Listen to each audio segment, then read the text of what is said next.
أعوذ بالله من الشيطان الرجيم. بسم الله الرحمن الرحيم.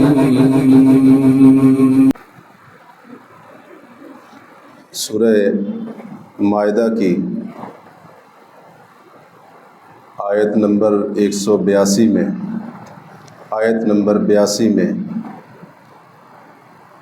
اللہ عز و جل کا فرمان ہے، لَتَجِدَنَّ أَشَدَّ النَّاسِ عَدَاوَةً لِلَّذِينَ آمَنُوا الْيَهُودَ وَالَّذِينَ أَشْرَكُوا، کہ بلا شبہ تم ایمان والوں کا سب سے بڑا اور سب سے سخت دشمن یہودیوں کو پاؤ گے اور ان لوگوں کو جنہوں نے اللہ کے ساتھ شرک کیا ہے، یعنی یہودیوں کے علاوہ بت پرست وغیرہ جو مختلف طریقوں سے اللہ کے ساتھ شرک جیسے گناہ کا ارتکاب کرنے والے ہیں۔ اس آیت میں اللہ تبارک و تعالی نے ہمیں جو بات بتائی ہے کہ تمہارے سب سے بڑے دشمن یہودی اور مشرکین ہیں، یہ بات بلا شک و شبہ صحیح اور درست بھی ہے اور تاریخ اس کے اوپر گواہ بھی ہے۔ عیسائی بھی مسلمانوں کے انتہائی سخت دشمن ہیں، لیکن نصرانیوں کو، عیسائیوں کو یہودیوں کے مقابلے میں مسلمانوں کا کم دشمن قرار دیا گیا ہے۔ البتہ مسلمانوں کے ساتھ عداوت میں جو شدت اور جو سختی یہودیوں کی طرف سے، بت پرست مشرکین کی طرف سے ہر دور میں مسلمانوں کو دیکھنے کو ملی ہے، وہ شدت اور سختی کسی اور دشمن کی جانب سے دیکھنے کو نہیں ملی۔ ان کی عداوت اور اسلام دشمنی کا، مسلمانوں کے ساتھ بغض و حسد کا یہ عالم کہ اللہ رب العالمین نے فرمایا لا يرقبون فی مؤمن الا ولا ذمہ، یہ اللہ کے دشمن، تمہارے دشمن، اسلام مخالف یہ طاقتیں، یہ قوتیں، یہ کفار، ان کا معاملہ یہ ہے کہ کسی مومن اور مسلمان کے بارے میں نہ تو کسی قرابت داری اور تعلق داری کا لحاظ کرتے ہیں، ولا ذمہ، اور نہ ہی کسی عہد و پیمان اور معاہدے کی پاسداری کرتے ہیں۔ اس قدر مسلمانوں کے ساتھ دشمنی اور عداوت میں یہ شدت پسند ہیں، نہ کسی معاہدے کا لحاظ ہے اور نہ ہی کسی قسم کی قرابت داری اور تعلق داری کا ان کو خیال رہتا ہے۔ اگر موجودہ حالات کو دیکھا جائے تو بالکل یہی معاملہ ہے۔ ایک طرف یہودیوں کو دیکھ لیجئے کہ انہوں نے فلسطین کے مسلمان اور خصوصاً اہل غزہ کے بارے میں یہی اپنا مزاج بنایا ہوا ہے، نہ تو انسانیت کا احترام، نہ کسی قانون کا لحاظ اور نہ ہی کسی معاہدے اور عہد کا لحاظ اور پاسداری، سب چیزوں کو پامال کرتے ہوئے مسلمانوں کے اوپر ظلم و بربریت کے پہاڑ ڈھانے کے اندر کوئی کسر نہیں چھوڑ رہا ہے۔ دوسری طرف ہمارے پڑوس میں انڈیا نام کا جو دشمن ہے، ملک ہے، اس کا معاملہ بھی کچھ ایسا ہی ہے، نہ انسانیت کا احترام اور نہ ہی کسی عہد اور معاہدے کا خیال اور نہ ہی کسی اور تعلق کا پاس، تمام چیزوں کو بالائے طاق رکھتے ہوئے دشمن کل بھی اپنی مکاری اور عیاری کے ثبوت دیتا چلا آیا ہے، اور آج بھی دشمن اپنی اسی مکاری اور عیاری کو بخوبی دہرا رہا ہے اور اس کے متعدد ثبوت پیش کر رہا ہے۔ اس وقت اگر مسلمانوں کے مجموعی حالات کے اوپر نظر دوڑائی جائے تو اس وقت مسلمان انتہائی مظلوم بھی ہیں اور انتہائی قسم پرسی کی حالت میں ہیں۔ اس قسم کے حالات کو دلیل بنا کر، بنیاد بنا کر بہت سارے دین بیزار لوگ مسلمانوں کے ذہنوں کے اندر شکوک و شبہات پیدا کرنے کے لیے اور کمزور مومنوں کے دلوں کے اندر وسوسے ڈالنے کے لیے یہ سوال اٹھاتے ہیں اور اس کو بڑا اچھالتے ہیں کہ اگر تمہارے بقول اسلام برحق ہوتا، اسلام ایک سچا دین ہوتا تو اسلام اس وقت غالب ہوتا اور اسلام کو ماننے والے اس قدر مظلومیت اور قسم پرسی کے حالات کا شکار نہ ہوتے۔ یہ ان کی طرف سے ایک وسوسہ پیدا کیا جاتا ہے، اشکال پیدا کیا جاتا ہے۔ یاد رکھیے اللہ رب العالمین کا دین اس دنیا کے اوپر غالب ہونے کے لیے آیا ہے۔ غلبہ کل بھی اسلام کا تھا، آج بھی اسلام ہی کا ہے، اور اللہ رب العالمین نے مسلمانوں کے ساتھ، اہل ایمان کے ساتھ جو فتح اور غلبے کے وعدے فرمائے ہیں وہ کل بھی برحق تھے اور آج بھی برحق ہیں۔ تو پھر وجہ کیا ہے کہ آج مسلمان اس قدر کمزور، مجبور اور مقہور کیوں بنا دیا گیا ہے؟ اس کی وجہ یہ ہے کہ آج ہم ان شرائط کے اوپر پورے نہیں اترے ہیں کہ جن شرائط کی بنیاد کے اوپر اللہ نے ہم سے وعدے کیے تھے کہ رب تبارک و تعالیٰ تمہیں دشمنوں کے اوپر غلبہ بھی عطا فرمائے گا اور اعدائے اسلام کے خلاف رعب اور دبدبہ بھی تمہیں عطا فرمائے گا، شان و شوکت اور قوت بھی تمہارا مقدر ہوگی۔ آج ہم نے ان شرائط کی پابندی نہیں کی ہے۔ یہ ہماری اپنی کمزوریوں کا نتیجہ ہے، یہ ہمارے اپنے اعمال کی کوتاہی کا نتیجہ ہے کہ جس کی بنا پر وہ قوم جس کو اللہ رب العالمین نے دنیا کے ذلیل ترین انسان قرار دیا ہے، آج وہ ہمارے اوپر غالب ہے۔ اللہ کا قرآن کہتا ہے ان الذین یحادون اللہ ورسولہ اولئک فی الاذلین، بے شک وہ لوگ جو اللہ کی اور اللہ کے رسول کی شدید مخالفت کرنے والے ہیں، اولئک فی الاذلین، یہ ذلیل ترین لوگوں میں سے ہیں۔ اور یہودیوں کے بارے میں اللہ رب العالمین نے خاص طور پر فرمایا ضربت علیہم الذلۃ والمسکنہ وباءوا بغضب من اللہ، اللہ نے ان کے اوپر ذلت و رسوائی، فقیری، بھوک، افلاس اس کو مسلط کر دیا ہے اور یہ اللہ کے غضب کے حقدار بن کر یہ لوٹے ہیں، اس کے مستحق قرار پائے ہیں۔ تو اس کی وجہ یہی ہے کہ آج ہم نے وہ گناہ کیے ہیں، وہ نافرمانیاں کی ہیں کہ جن نافرمانیوں کی بنا پر آج یہودی غاصب بھی ہمارے اوپر مسلط ہے، اور جس کی بنا پر صرف چند ہزار یا چند لاکھ نہیں بلکہ کروڑوں معبودوں کی عبادت کرنے والا ہندو بت پرست بھی ہمارے اوپر اپنا رعب جماتا پھرتا ہے اور وہ ہمارے خلاف سازشیں اور اس کے جال بنتا پھرتا ہے۔ امت مسلمہ کی مغلوبیت کے اسباب کے اوپر نظر ڈالی جائے تو بے شمار اسباب میں سے 3 بڑی وجوہات آج کے حالات کے اعتبار سے وہ سامنے آتی ہیں۔ آج مسلمانوں کے کمزور ہونے کی اور ان ذلیل ترین اقوام کے مسلمانوں کے اوپر غالب آنے کی پہلی اور بنیادی وجہ یہ ہے کہ آج امت مسلمہ کی اکثریت اللہ کے ساتھ شرک جیسے گناہ کے اندر مبتلا ہو چکی ہے۔ اللہ تبارک و تعالیٰ کا فرمان ہے سورہ حج میں، فرمایا وَمَن يُشْرِكْ بِاللَّهِ فَكَأَنَّمَا خَرَّ مِنَ السَّمَاءِ، جو اللہ کے ساتھ شرک کرتا ہے اس کی مثال اس بندے کی طرح ہے جو آسمان سے بلندی سے گرا ہو زمین کی طرف، نشیب کی طرف۔ کیا نتیجہ نکلے گا؟ فَتَخْطَفُهُ الطَّيْرُ، یا تو بڑے بڑے پرندے اس کو اچک لیں گے، او تَهْوِي بِهِ الرِّيحُ فِي مَكَانٍ سَحِيقٍ، یا پھر ہوا اس کو اٹھا کر کسی دور دراز کی وادی جگہ کے اوپر پھینک دے گی۔ آیت کا مطلب کیا ہے؟ جو اللہ کے ساتھ شرک کرنے والا ہے ہر حال میں تباہی اور بربادی اس کا مقدر بن جاتی ہے۔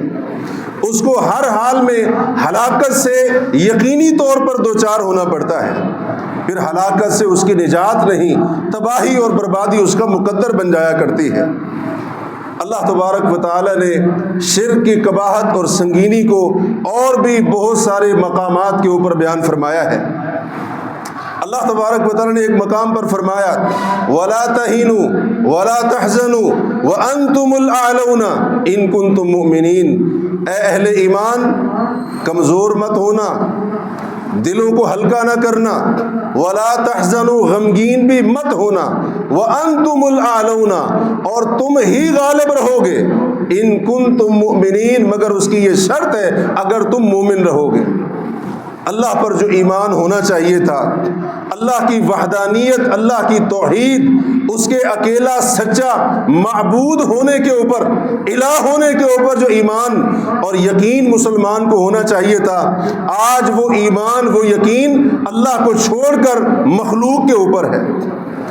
عبادت اکیلے اللہ کی ہونی چاہیے تھی، وہ عبادت جو اللہ کا حق تھا، خالص اللہ کا حق تھا، وہ رب کو چھوڑ کر جب مسلمان نے کمزور سی ادنا سی مخلوق کو دینا شروع کر دیا، اللہ رب العالمین نے ان ذلیل ترین اقوام کو مسلمانوں کے اوپر مسلط کر دیا۔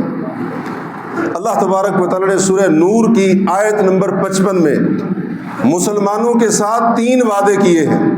پہلا وعدہ یہ ہے اللہ ان کو زمین کے اوپر خلافت، حکومت، اقتدار عطا فرمائے گا۔ زمین کے اوپر اگر کوئی حاکم ہوگا مسلمان ہوں گے۔ اور دوسرا وعدہ، جس دین کو اللہ نے ان کے لیے پسند کیا ہے اسلام، اللہ اس دین کو جما دے گا، مضبوط کر دے گا۔ اور تیسرا وعدہ، اللہ رب العالمین مسلمانوں کے خوف کو امن کے اندر تبدیل کر دے گا۔ یہ 3 وعدے ہیں، لیکن ان 3 وعدوں کے پورا ہونے کے لیے اللہ نے 3 شرطیں رکھی ہیں۔ پہلی شرط یہ وعدہ ہے ایمان والوں سے، دوسری شرط یہ وعدہ ہے نیک عمل کرنے والوں سے، اور تیسری شرط فرمایا یعبدوننی لا یشرکون بی شیئا، ایمان والے، نیک عمل کرنے والے جب تک میری زمین کے اوپر خالص میری بندگی کرتے رہیں گے اور میری عبادت میں کسی چیز کو شریک نہیں ٹھہرائیں گے، رب کا وعدہ ہے یہ بھی غالب اور ان کا دین بھی غالب آ کر رہے گا۔ اللہ تعالیٰ ان کو ہر قسم کے خوف سے نکال کر امن و اطمینان، سکون والی زندگی عطا کر دے گا۔ یعبدوننی لا یشرکون بی شیئا، یہ بنیادی شرط ہے، عبادت بندگی خالص اللہ کی ہو، اللہ کے ساتھ شرک نہ ہو۔ اور دوسری بنیادی وجہ کہ آج یہ ذلیل ترین اقوام مسلمانوں کے اوپر بڑے دھڑلے کے ساتھ اور بڑی جرت کے ساتھ مسلط ہو چکی ہے، اس کی دوسری بنیادی وجہ یہ ہے کہ آج مسلمان کے اندر، کلمہ پڑھنے والے کے اندر دنیا کی محبت گھر کر چکی ہے۔ وہ مسلمان جو کبھی اپنی آخرت کی بہتری کی ہر وقت فکر کیا کرتا تھا، وہ مسلمان جو اپنی دنیا کا نقصان برداشت کر لیا کرتا تھا، اپنی آخرت کا خسارہ اس کو برداشت نہیں تھا، آج وہ آخرت کا خسارہ برداشت کرنے کے بارے میں سوچ سکتا ہے، دنیاوی مفادات ان سے ہاتھ نہیں دھونا چاہتا ہے۔ جب دنیا کی محبت دلوں کے اندر اتر گئی، اللہ رب العالمین نے بھی ان کافر قوموں کو مسلمانوں کے اوپر غلبہ عطا کر دیا ہے۔ سنن ابو داود کے اندر حضرت ثوبان رضی اللہ عنہ کی حدیث، رسول اللہ صلی اللہ علیہ وسلم نے فرمایا یوشک ان تداعی علیکم الامم، ان قریب ایک وقت آئے گا اے مسلمانوں تمہارے خلاف کافر امتیں ایک دوسرے کو ایسے دعوت دیں گے کما تداعی الاکلۃ الی قصعتها، جیسے کھانا کھانے والے کھانے کے برتن پیالے کی طرف ایک دوسرے کو کھانے کی دعوت دیتے ہیں۔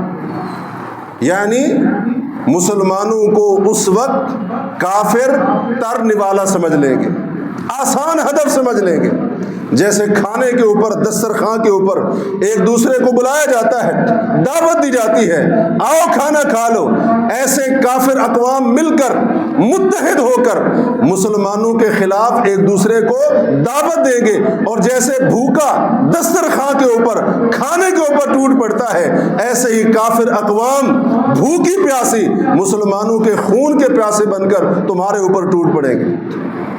کہنے والے نے کہا اللہ کے نبی علیہ الصلوۃ والسلام ہماری تعداد ان دنوں کے اندر کم ہوگی؟ فرمایا نہیں, تمہاری تعداد بہت زیادہ ہوگی. وَلَكِنَّكُمْ غُثَاءٌ كَغُثَاءِ السَّيْلِ, لیکن تمہاری حیثیت اس جھاگ کی طرح ہوگی جو سیلاب کے پانی کے اوپر جھاگ نمودار ہوتی ہے. وہ جھاگ بظاہر تو بہت بڑی چیز نظر آتی ہے, لیکن تھوڑی دیر کے بعد اس جھاگ کی کوئی حیثیت نہیں ہوتی. مقدار میں وہ جھاگ بہت زیادہ نظر آتی ہے, لیکن حقیقت میں اس کا کوئی اثر, کوئی کردار نہیں ہوتا ہے. تعداد تمہاری بہت زیادہ ہوگی, لیکن اندر سے تم کھوکھلے. وَلَا تُنزَعَنَّ الْمَهَابَةُ مِنْ صُدُورِ عَدُوِّكُمْ, اور تمہارے دشمن کے سینوں سے تمہارا رعب, دبدبا, تمہاری ہیبت, خوف اس کو نکال دیا جائے گا. اللہ رب العالمین نے قرآن کے اندر فرمایا لَأَنْتُمْ أَشَدُّ رَهْبَةً فِي صُدُورِهِمْ مِنَ اللَّهِ, اے اہل ایمان, ان کے دلوں میں تمہارا رعب اور دبدبا اللہ سے بھی بڑھ کر ہے. ایک وقت وہ تھا جب اللہ رب العالمین نے اہل ایمان کو یہ بتایا اور یہ فرمایا ان کے بارے میں, اور ایک وقت وہ بھی آنے والا ہے تمہارے دشمن کے سینے کے اندر مسلمانوں کے, اہل ایمان کے رعب دبدبے نام کی کوئی چیز نہیں ہوگی, تمہارا کوئی خوف نہیں ہوگا. ایک وقت وہ تھا کہ جب مسلمان ہزاروں کلومیٹر دور بیٹھ کر کسی کافر کو صرف دھمکی آمیز الفاظ کہا کرتے تھے, آگے سے کافر ان کے پاؤں کانپنے شروع ہو جاتے تھے, وہ اپنے ہتھیار ڈالنے کے اوپر راضی ہو جایا کرتے تھے, صلح کی پیشکش کرنے کے لیے تیار ہو جایا کرتے تھے. لیکن ایک وقت وہ آئے گا دشمن کے اندر مسلمان کے نام کا کوئی خوف, ڈر اور دبدبا نہیں رہے گا. اور کیا ہوگا؟ وَلَا يُلْقَيَنَّ اللَّهُ فِي قُلُوبِكُمْ الْوَهْنَ, اللہ تبارک و تعالیٰ تمہارے دلوں کے اندر وہن ڈال دے گا. صحابہ نے کہا اللہ کے نبی صلی اللہ علیہ وسلم یہ وہن کیا ہے؟ فرمایا حب الدنیا و کراہیت الموت, دنیا کی محبت اور موت سے ڈرنا. دنیا سے تم اس قدر پیار کرنے لگ جاؤ گے, اسلام کے دفاع کے لیے کھڑا ہونا, اسلام کے دفاع کے لیے قربانیاں دینا, اسلام کے دفاع کے لیے جان اور مال کی قربانیاں پیش کرنا, تمہارے دلوں کے اندر اس چیز کی محبت نہیں رہے گی. تمہارے دلوں کے اندر صرف دنیا کی محبت آ جائے گی, آخرت کی محبت نہیں رہے گی, جس کی وجہ سے موت کا ڈر تمہارے اوپر سوار ہوگا اور دنیا کی محبت تمہارے اوپر غالب آ جائے گی. اور جب یہ کیفیت ہوگی تو نبی علیہ الصلوۃ والسلام نے وہی مثال دی جو شروع کے اندر بیان فرمائی کہ دشمن ایک دوسرے کو ایسے دعوت دے گا جیسے کھانا کھانے کے لیے لوگ دسترخوان پر ایک دوسرے کو بلاتے ہیں. آج حالات کے اوپر غور کیجئے, پوری امت مسلمہ کے حالات ہمارے سامنے ہیں. کیا مسلمانوں کی یہی حالت نہیں ہے؟ کیا کافر اپنے آپسی اختلافات کو بھلا کر مسلمانوں کے خلاف اسی طرح سے متحد اور متفق نہیں ہو چکے ہیں؟ یقیناً ایسا ہی ہے جیسے رسول اللہ نے فرمایا تھا. اور تیسری بنیادی وجہ عمومی طور پر دین سے دوری ہے. ہم مسلمان دین سے دور ہو چکے ہیں. اسلام اور اپنے درمیان ہم نے فاصلے بڑھا لیے. اللہ کی کتاب اور رسول اللہ کی سنت اور ہمارے درمیان فاصلے بڑھتے چلے جا رہے ہیں. نہ اسلام کا علم ہے نہ اسلام پر عمل ہے.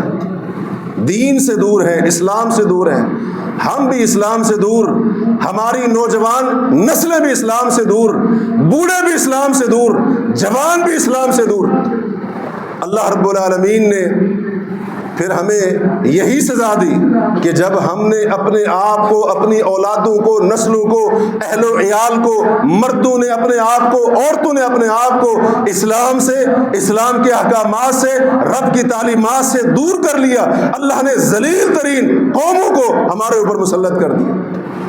سنن ابو داؤد ہی کی روایت ہے، حضرت عبداللہ بن عمر راوی ہے، فرماتے ہیں نبی علیہ الصلوۃ والسلام نے فرمایا اذا تبایعتم بالعینہ واخذتم اذناب البقر ورضیتم بالحرث وترکتم الجہاد، اے مسلمانوں جب تم سودی لین دین کرنے لگ جاؤ گے، کون سا ایسا مسلمان ہے جو آج سود سے بچنے کی کوشش کرتا ہو، اس بارے میں فکر مند ہو کہیں میرے معاملات میں، لین دین کے اندر سودی معاملہ داخل شامل تو نہیں ہو چکا ہے، اس کے بارے میں سنجیدہ ہو، اس کے بارے میں وہ پریشان رہتا ہو، الا ماشاء اللہ۔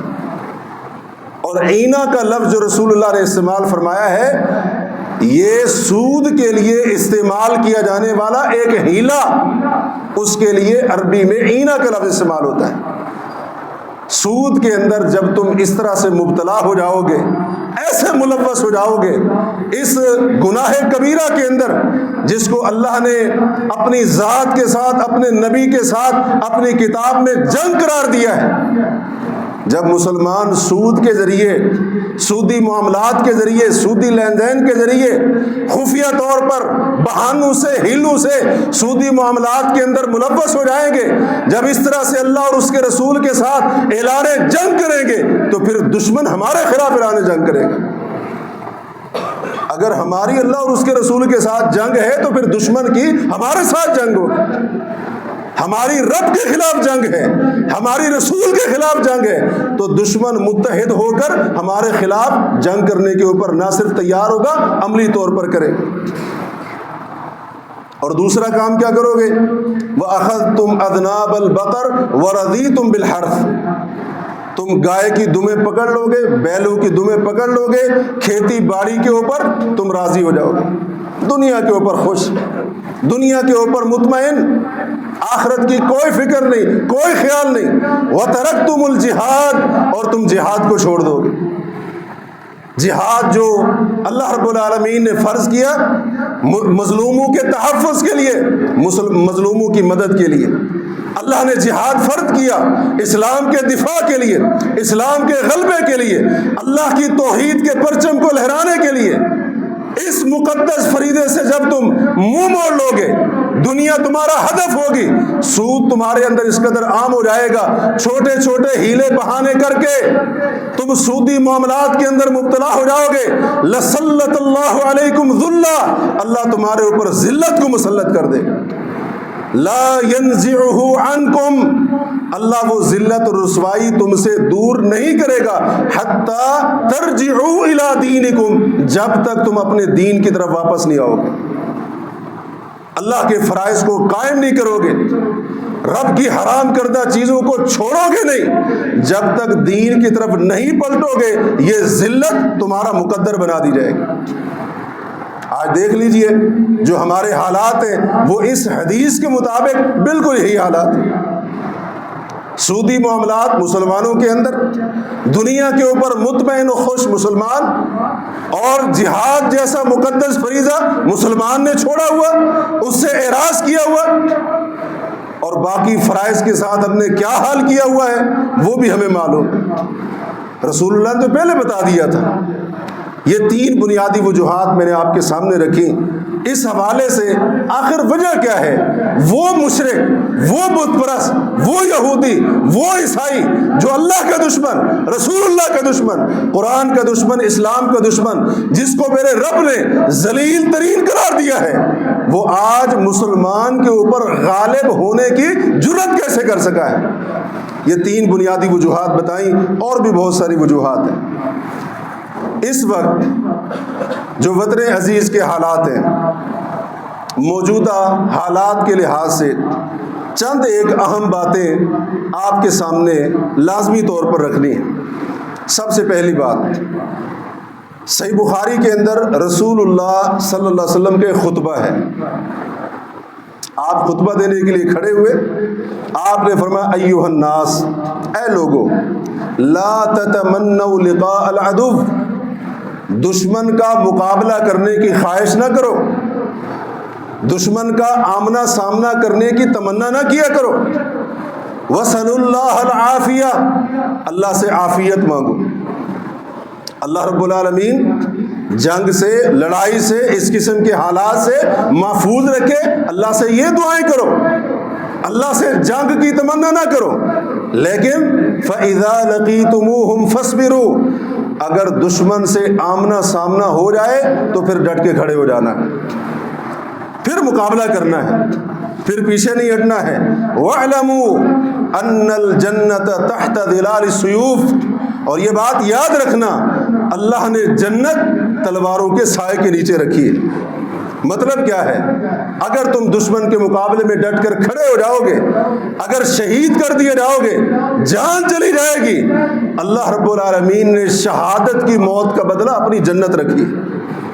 اس لیے پہلے تو دشمن کے ساتھ لڑائی کی تمنا نہیں کرنی ہے، اللہ سے عافیت مانگنی ہے، لیکن اگر جنگ مسلط ہو جائے تو پھر پیٹھ نہیں دکھانی، پھر کمزوری نہیں دکھانی، بزدلی کے مظاہرے نہیں کرنا، ڈٹ کر لڑنا۔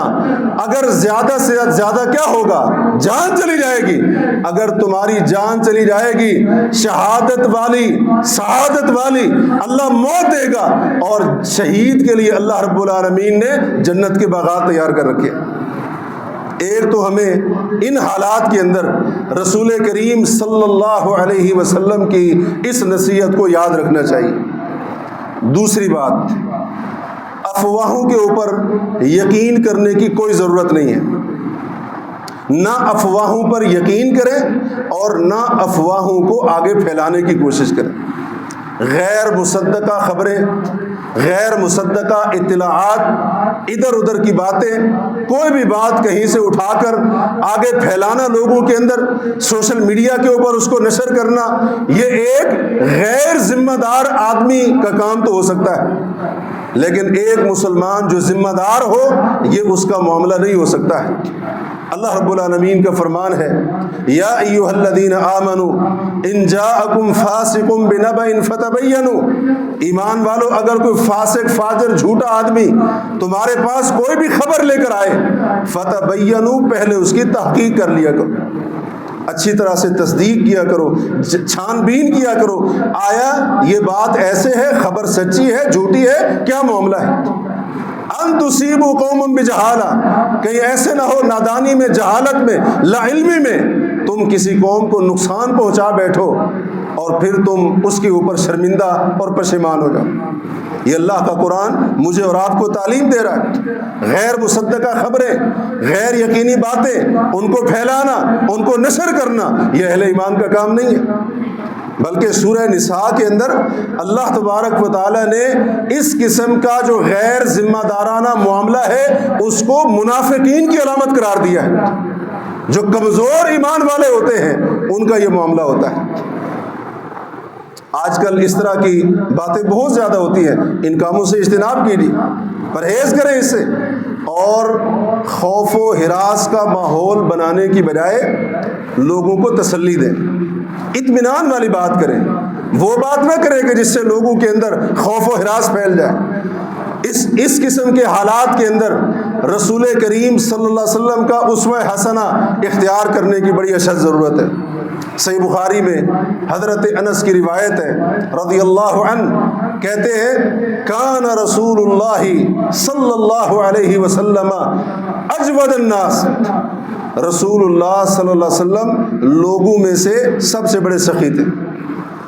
کان رسول اللہ صلی اللہ علیہ وسلم احسن الناس، رسول اللہ صلی اللہ علیہ وسلم لوگوں میں سے سب سے زیادہ حسین، جمیل اور خوبصورت تھے۔ حسن و جمال کے اندر آپ کا کوئی مقابلہ نہیں، سخاوت کے اندر آپ کا کوئی مقابلہ نہیں۔ فرماتے ہیں کان رسول اللہ صلی اللہ علیہ وسلم اشجع الناس، رسول اللہ صلی اللہ علیہ وسلم شجاعت اور بہادری میں بھی بے مثال تھے، آپ کا کوئی مقابلہ نہیں تھا۔ وَلَقَدْ فَزِعَ أَهْلُ الْمَدِينَةِ لَيْلَةً، ایک رات کہیں سے شور اٹھتا ہے، اہل مدینہ گھبرا اٹھتے ہیں، لوگ اپنے گھروں سے نکل آئے، یہ شور کیسا، یہ آواز کیسی؟ خوف پھیل جاتا ہے۔ جب گھروں سے باہر آئے تو دیکھا رسول اللہ صلی اللہ علیہ وسلم اکیلے گھوڑے کے اوپر سوار ہیں۔ آپ نے تلوار اپنی گردن کے اندر لٹکائی ہوئی، جس طرف سے شور آیا تھا یا شک شبہ تھا یہاں سے شور شرابہ پیدا ہوا ہے، اللہ کے نبی اکیلے وہاں سے تشریف لا رہے ہیں۔ آپ نے کیا فرمایا؟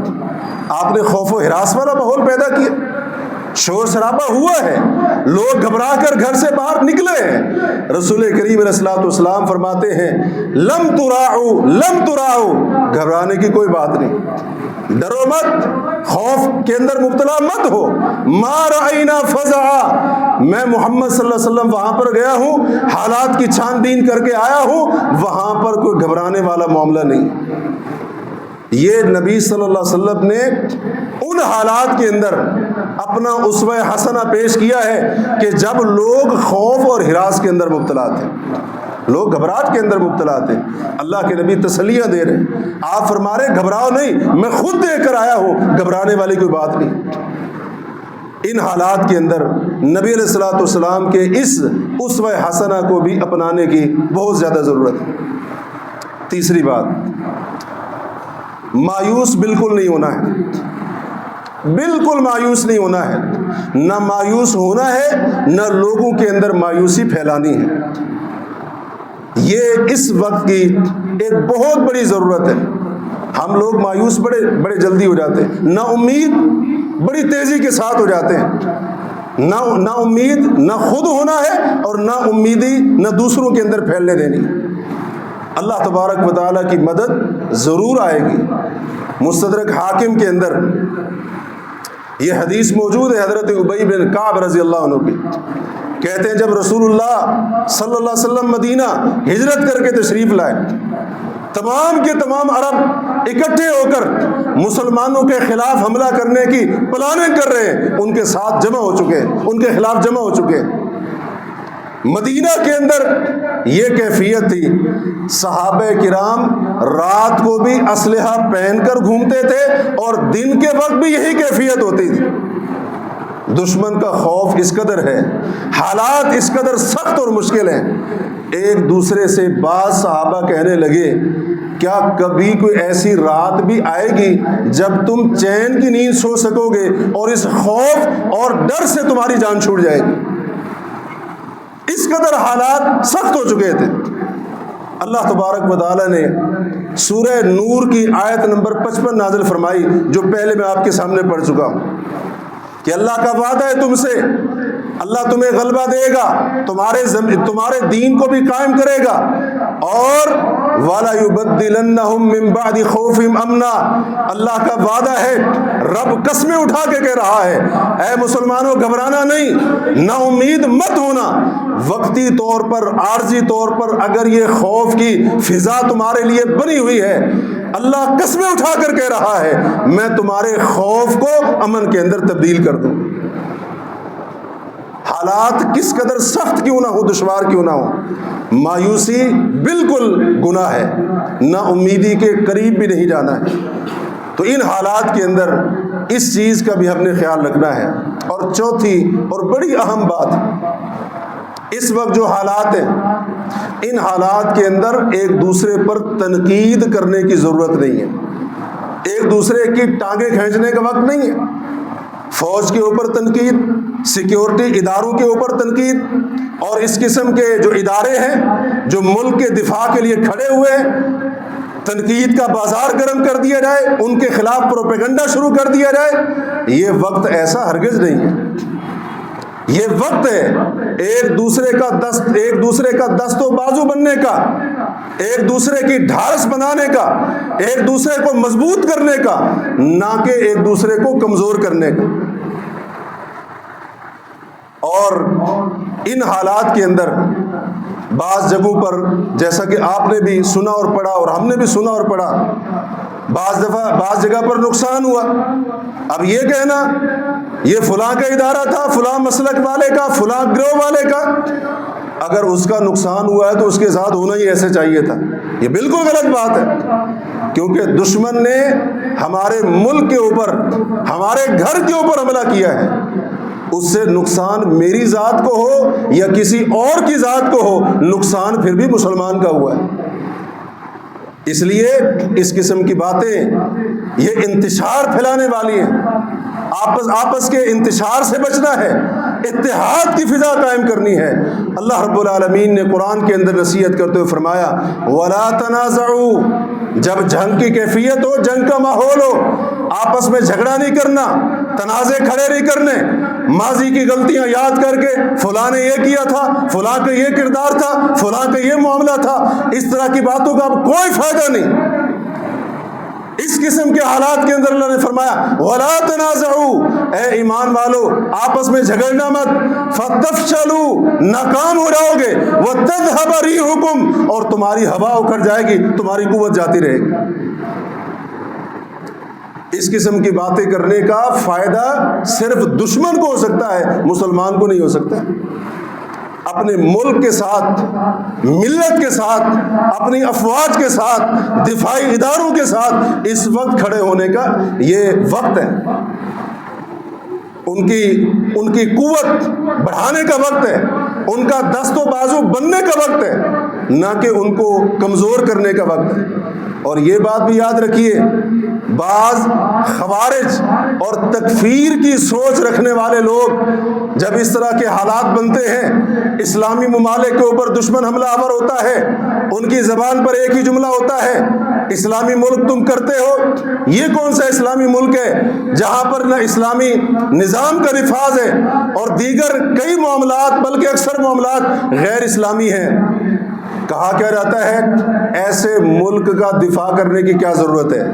یہ جو صحیح منہج والا عقیدے والا مسلمان ہوگا، نہ اس کی یہ ذہنیت ہو سکتی ہے، نہ اس کی زبان کے اوپر یہ الفاظ ہو سکتے ہیں۔ ہمارے گھر کے اندر اگر کوئی غلطی ہے تو اس کا یہ مطلب نہیں ہم دشمن کو دعوت دیں وہ آئے اور ہمارے گھر کو برباد کر کے چلا جائے۔ ہم اپنے گھر کی غلطی کو مل بیٹھ کر سدھار لیں گے، لیکن اگر دشمن حملہ کرتا ہے اس طرح کی باتیں کرنے کا کوئی فائدہ نہیں، کوئی فائدہ نہیں ہے۔ وہ دشمن اگر حملہ کر رہا ہے ہمارے اوپر، ہمیں مسلمان سمجھ کر حملہ کر رہا ہے، پاکستان کے اوپر اس کا حملہ، اسلامی ملک کے اوپر اس کا حملہ ہے، عقیدے اور نظریہ کی جنگ ہے۔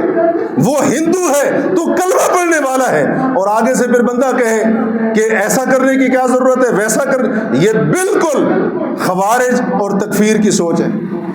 ایسی سوچ سے، ایسے نظریے سے اپنے ذہنوں کو پاک کرنے کی وقت کی اشد ترین ضرورت ہے۔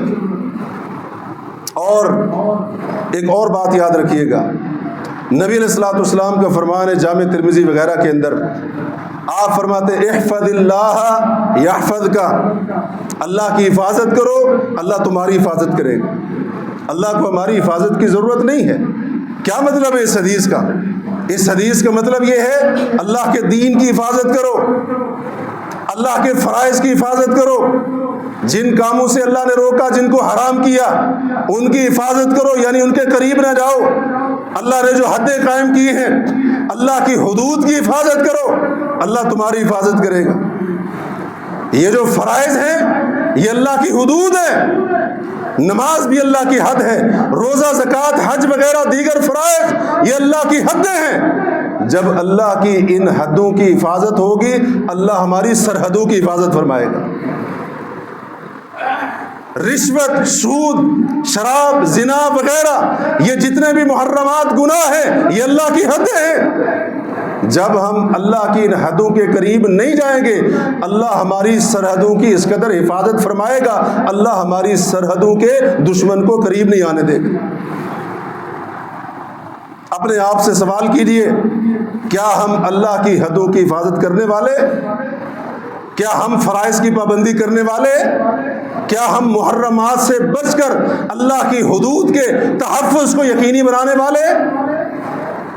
یہ اللہ کی طرف رجوع کرنے کا موقع ہے، میمز بنانے کا وقت نہیں ہے، مذاق اڑانے کا، مذاق بنانے کا وقت نہیں ہے، غیر سنجیدانہ حرکات کرنے کا وقت نہیں ہے، اللہ کی طرف رجوع کرنے کا وقت ہے۔ رب کی طرف رجوع کیجئے، نماز کے ذریعے، صبر کے ذریعے، دعا کے ذریعے، ذکر الہی کے ذریعے۔ اللہ کے ذکر کے ذریعے یا ایھا الذین آمنوا اذا لقیتم فئۃ فاثبتوا واذکروا اللہ کثیرا لعلکم تفلحون. سورہ انفال کے اندر اللہ نے فرمایا ایمان والو جب دشمن سے سامنا ہو جائے ایک تو ڈٹ کر کھڑے ہونا، پاؤں جما کر رکھنا، اور جب دشمن سے جنگ ہو، سامنا ہو، اس کے ساتھ اس کا مقابلہ ہو، اللہ کا بکثرت ذکر کرنا تاکہ تم فلاح پا جاؤ. اور آج ہم نے کیا کیا ہوا ہے؟ ہم نے جناب وہ جنگی ترانوں کے نام پر، دفاعی ترانوں کے نام کے اوپر وہ گانے چل رہے ہیں، موسیقی چل رہی ہے. اللہ کا قرآن کہتا ہے جب جنگ کی کیفیت ہو، گانے موسیقی کی آواز نہیں، تمہاری زبانوں سے اللہ کا ذکر بلند ہونا چاہیے. اللہ تمہیں غلبے دے گا، اللہ تمہیں فلاح دے گا. یہ وقت ہے ہر قسم کے حرام سے تائب ہونے کا، ہر اس گناہ کو چھوڑنے کا کہ جس کا ہم نے ماضی کے اندر ارتکاب کیا ہے. میمز بنانے کا وقت نہیں ہے، اللہ کی طرف رجوع کرنے کا وقت ہے. احفظ اللہ یحفظ کا، جب اللہ کے دین کی حفاظت ہوگی اللہ ہماری حفاظت کرے گا. دشمن کی جرت نہیں ہوگی ہمارا نقصان کر سکے اور ہمیں میلی آنکھ سے دیکھ سکے. آج قوم بڑے جذبات کے اندر ہے، جس سے پوچھو وہ کہتا ہے جی جناب جنگ ہونی چاہیے، ہو رہی ہے تو بالکل ٹھیک ہے. یہ ساری کی ساری باتیں ہو رہی ہیں، بڑی جذبات کے اندر ہے قوم. کوئی کہتا ہے مجھے جانے دو میں یہ کر دوں گا، کوئی کہتا ہے مجھے موقع دو میں یہ کر دوں گا. دشمن کے خلاف، کافر کے خلاف ایک مسلمان کا جذبہ جہاد، اس کا ڈٹ کر مقابلہ کرنے کی ہمت ہر مسلمان کے اندر ہونی چاہیے. بڑی اچھی بات ہے، لیکن ایک اور بات کی طرف بھی توجہ ذرا کرتے چلیں. یہ جنگ جو ہوتی ہے نا دشمن کے ساتھ، صرف سرحد بارڈر کے اوپر نہیں ہوتی ہے. یہ جنگ صرف اسلحے کے ساتھ نہیں ہوتی ہے، ایک اور جنگ بھی ہوتی ہے. وہ جنگ بھی انشاءاللہ ہم نے ہندو کے ساتھ کرنی ہے، گائے کے پجاری کے ساتھ کرنی ہے، کروڑوں بتوں کی عبادت کرنے والے کے ساتھ کرنی ہے. وہ جنگ کیا کیسے ہوگی؟ وہ اس کے عقیدے کے خلاف جنگ، اس کے کلچر کے خلاف جنگ، اور اس کے رسم و رواج کے خلاف جنگ. ہندو کے عقیدے کے خلاف بھی مسلمان کو جنگ کرنی چاہیے. یہ غیر اللہ کی عبادت کرنا، اللہ کے ساتھ شرک کرنا، رب کے سوا دوسروں کو معبود بنانا، خالق کائنات کو چھوڑ کر در در کے اوپر جھکنا، اس کے نام کی نظریں نیازیں، اس کے نام پر جانور ذبح کرنا، وہاں پر منتیں مرادیں پوری ہونے کی آرزویں لے کر جانا، یہ ہندو کا عقیدہ ہے، مسلمان کا عقیدہ نہیں. اس عقیدے کے خلاف جنگ کب ہوگی؟ یہ بھی وقت کی سب سے بڑی ضرورت ہے.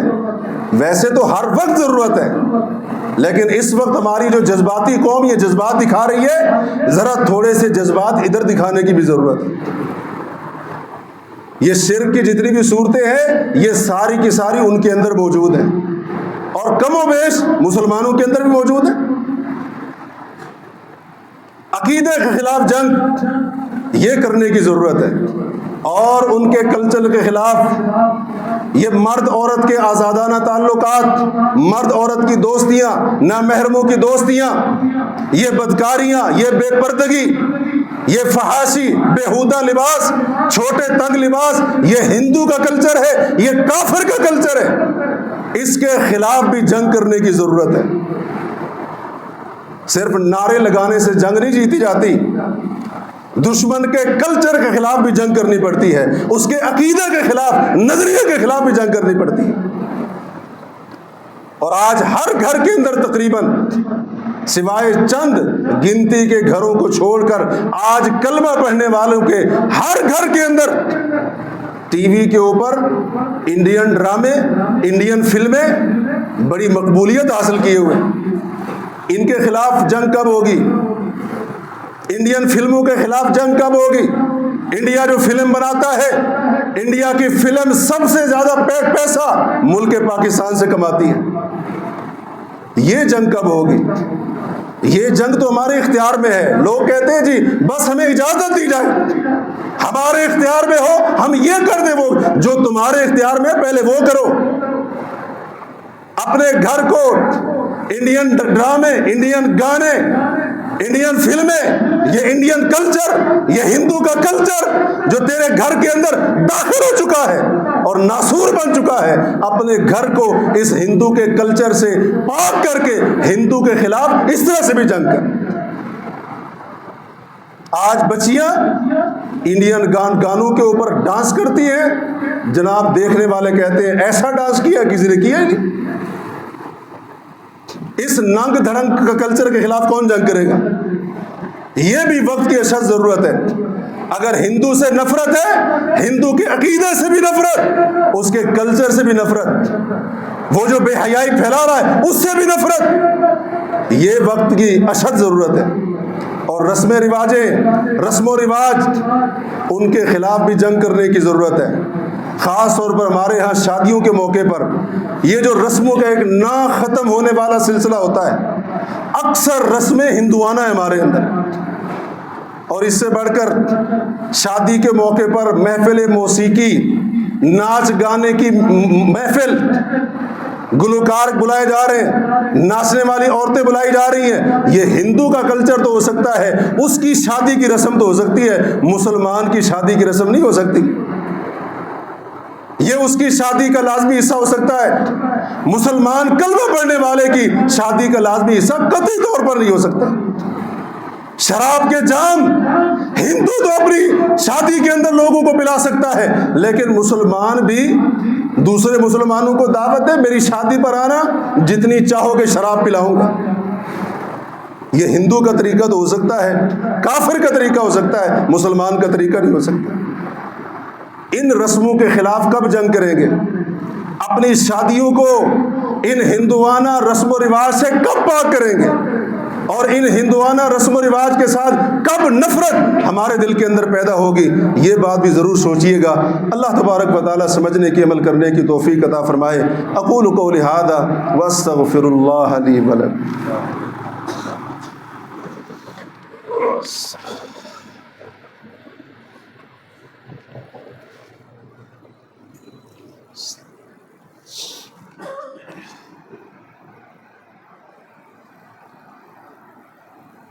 ان الحمد للہ نحمده ونستعینه ونستغفره ونعوذ باللہ من شرور انفسنا ومن سیئات اعمالنا من يهده اللہ فلا مضل له ومن يضلل فلا هادی له اشہد ان لا الہ الا اللہ وحدہ لا شریک له وأشهد أن محمدًا عبده ورسوله أما بعد فإن خير الحديث كتاب الله وخير الهدي هدي محمد صلى الله عليه وسلم وشر الأمور محدثاتها وكل محدثة بدعة وكل بدعة ضلالة وكل ضلالة في النار۔ اللهم صل على محمد وعلى آل محمد كما صليت على إبراهيم وعلى آل إبراهيم إنك حميد مجيد۔ اللهم بارك على محمد وعلى آل محمد كما باركت على إبراهيم وعلى آل إبراهيم إنك حميد مجيد۔ اس وقت جو ملکی صورتحال ہے، اس صورتحال میں ہمیں اللہ کی مدد اور اللہ کی رحمت کی بہت زیادہ ضرورت ہے، اور ان حالات میں اللہ کے سامنے گڑ گڑا کر دعا کرنے کی بھی بہت زیادہ ضرورت ہے۔ دعا جو مومن کا، مسلمان کا ہتھیار ہے، اور دعا ایک مسلمان کو اللہ کے قریب کرنے کا بڑا اہم ذریعہ ہے۔ اس دعا کی بھی بہت زیادہ ضرورت ہے۔ اللہ تعالیٰ سے دعا کیجیے، اللہ رب العالمین ہمارے حالات کو بہتر فرما دیں۔ اللہ تعالیٰ وطن عزیز کی خصوصاً اور تمام اسلامی ممالک کی عموماً حفاظت فرمائے۔ اللہ تبارک و تعالیٰ مسلمانوں کے مال، ان کی جانیں اور ان کی عزتوں کو محفوظ کر دیں۔ اللہ تبارک و تعالی ہمیں یہ توفیق عطا فرمائے کہ ہم دشمن کے خلاف ڈٹ کر کھڑے ہوں۔ اللہ رب العالمین ہمیں قوت و غلبہ عطا فرمائے۔ اللہ رب العالمین ہمیں یہ توفیق عطا فرمائے کہ ہم اسلام اور پاکستان کے دفاع کے لیے کردار ادا کر سکیں۔ اللہ رب العالمین ہمیں اپنی جانوں، اپنے مال اور اپنی زبانوں کے ساتھ جہاد کرنے کی توفیق عطا فرمائے۔ اللہ رب العالمین دشمن کے خلاف ڈٹ کر کھڑا ہونے کی توفیق عطا فرما دے۔ اللہ رب العالمین ہمیں ہر قسم کی کمزوری اور عاجزی سے محفوظ رکھے۔ اللہ تبارک و تعالیٰ سے ہم اس بات سے بھی پناہ مانگتے ہیں کہ دشمن ہماری کمزوری یا ناکامی کے اوپر خوش ہو۔ ہم اللہ تبارک و تعالیٰ سے اس بات کی پناہ طلب کرتے ہیں، ربنا افرغ علینا صبرا وثبت اقدامنا وانصرنا علی القوم الکافرین۔ اللہم انصرنا علی القوم الکافرین۔ اللہم علیک بالیہود والہنود۔ اللہم خذہم اخذ عزیز مقتدر۔ اللہم منزل الکتاب مجری السحاب حازم الاحزاب۔ اللہم اہزمہم وزلزلہم۔ اللہم اہزمہم وزلزلہم۔ اللہم انا نجعلک فی نحورہم ونعوذ بک من شرورہم۔ اللہم احصہم عددا واقتلہم بددا ولا تبق منہم احدا ولا تبق منہم احدا۔ اللہم اکفناہم بما شئت۔ اللہم اکفناہم بما شئت۔ اللہم اکفناہم بما شئت۔ اللہم لا ترفع لهم راية ولا تحقق لهم غاية۔ اللہم خذهم اخذ عزیز مقتدر فإنهم لا يعجزونك۔ اللہم انصر الاسلام والمسلمین۔ اللہم اذل الشرک والمشرکین۔ اللہم انصر الاسلام والمسلمین واذل الکفر والکافرین۔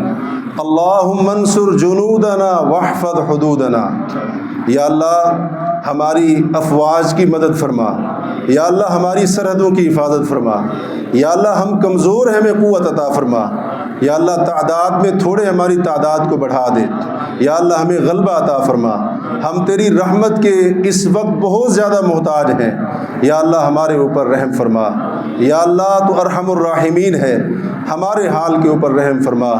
تمام امت مسلمہ کے حال پر رحم فرما، مظلوموں کی مدد فرما، اور جو مسلمانوں کے اوپر ظلم کرنے والے ہیں ان کو نیست و نابود کر کے نشان عبرت بنا دے۔ وآخر دعوانا ان الحمد للہ رب العالمین۔